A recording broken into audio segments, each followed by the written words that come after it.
Eu quero cumprimentar você, a senhora, o senhor, com bom dia, na graça e paz de nosso Senhor Jesus Cristo. Hoje eu quero dar um tema para a palavra do dia dizendo: era um pobre. E quero subordinar esse tema no texto bíblico que se encontra no Evangelho de Jesus, conforme escreveu Marcos, capítulo 11, versículos 2 e 3. Dizem assim: E disse-lhes: Ide à aldeia que está defronte de vós, e logo que ali entrardes, encontrareis preso um jumentinho, sobre o qual ainda não montou homem algum. Soltai-o e trazei-mo. E se alguém vos disser: Por que fazeis isso? Diz-lhe que o Senhor precisa dele e logo deixará trazer para aqui. Hoje é 20 de junho de 2023. Deus Santo, maravilhoso, é no nome de Jesus que estou aqui em oração. Quero te agradecer por esse momento. Te apresento a pessoa que está me ouvindo, a família dessa pessoa, a minha família, a minha vida, essa missão aqui. Eu te peço que seja assim em nome de Jesus. Bom, pessoal, hoje eu dei esse tema para a palavra do dia dizendo: era um pobre. E qual é o conceito que nós temos de pobreza? Pobreza é o mesmo que indigência, miséria, penúria. É uma pessoa sem recursos materiais ou financeiros. Isso é pobreza. E eu quero falar de um homem que era pobre. Eu estou falando, este homem chama-se Jesus, mas na sua natureza humana, na natureza divina, ele é o dono do ouro e da prata. Glória a Deus. E Jesus é o grande exemplo para nós, né? A Bíblia, ela é cristocêntrica. Então, Cristo é o centro, é o elemento, o personagem principal da Bíblia. Então, nós devemos nos guiar por ele.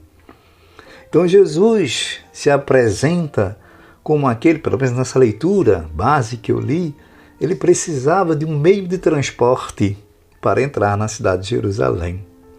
Não tinha um cavalo, né, puro sangue, era o transporte daquela época, né, para a gente que tinha condições. Não tinha uma carruagem. Aí ele mandou pedir emprestado um jumentinho para poder entrar na cidade e disse: olha, depois a gente devolve, porque tem pessoas que pedem emprestado e não devolvem mais. Esse é o Jesus que era pobre.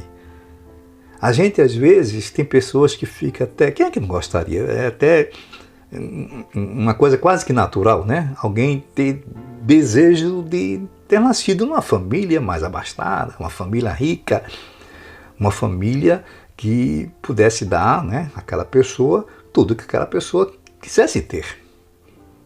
Mas veja bem, o dinheiro não traz toda a felicidade ou a felicidade verdadeira. Pelo contrário, o dinheiro às vezes é uma maldição. Quer dizer, não é o dinheiro em si. Uma pessoa que ganha o seu salário, né, que ganha o seu soldo, sendo um militar, que ganha, sabe, a sua aposentadoria, dá para viver, é uma coisa. Mas quando tem o amor, o apego exacerbado do dinheiro, é um perigo. E Paulo fala sobre isso quando ele escreve a sua primeira carta a Timóteo, capítulo 6, versículo de número 10. Ele diz assim, ó: porque o amor ao dinheiro, o apego, né, ao dinheiro, é a raiz de todos os males. Ele mais na frente diz que muita gente, por causa disso, sofre muitas dores. E é verdade. Jesus, ele é o exemplo para nós de todas as coisas. Jesus não tinha nem onde dormir. Ele não tinha onde repousar sua cabeça. Certa vez, alguém disse: olha, eu vou para onde o senhor for. Está registrado no Evangelho de Jesus, capítulo 9, segundo escreveu Lucas, versículos 57 e 58. Depois você lê. Jesus não tinha onde reclinar sua cabeça. Ou seja, não tinha um teto para ficar, para repousar. E às vezes a gente se queixa da casa que nós temos de 2, 3, 4 cômodos. É uma casa própria. Às vezes até uma casa alugada, mas Deus nos dá recursos, condições para pagar o aluguel. Mas a gente se queixa, reclama. E Jesus não tinha onde reclinar sua cabeça. Até ele falou das raposas, das aves, os bichos têm os seus lugares para descansar. Mas ele não tinha. Era um homem pobre. Na Páscoa, eu não vou citar aqui, não vou ler, vou apenas citar, depois a senhora e o senhor, você leiam nas suas Bíblias. Na Páscoa, Jesus precisou de um lugar para celebrar sua primeira, ou seja, inaugurar a ceia, a Santa Ceia. Ele não tinha recurso para alugar um galpão, um estádio de futebol, um clube. Não, ele falou que ia pedir emprestado um lugar e enviou os discípulos, e os discípulos encontraram um lugar na casa de uma pessoa. Está registrado no Evangelho de Jesus, e que, conforme escreveu Mateus, capítulo 26, versículo 17 a 19. Depois vocês leiam.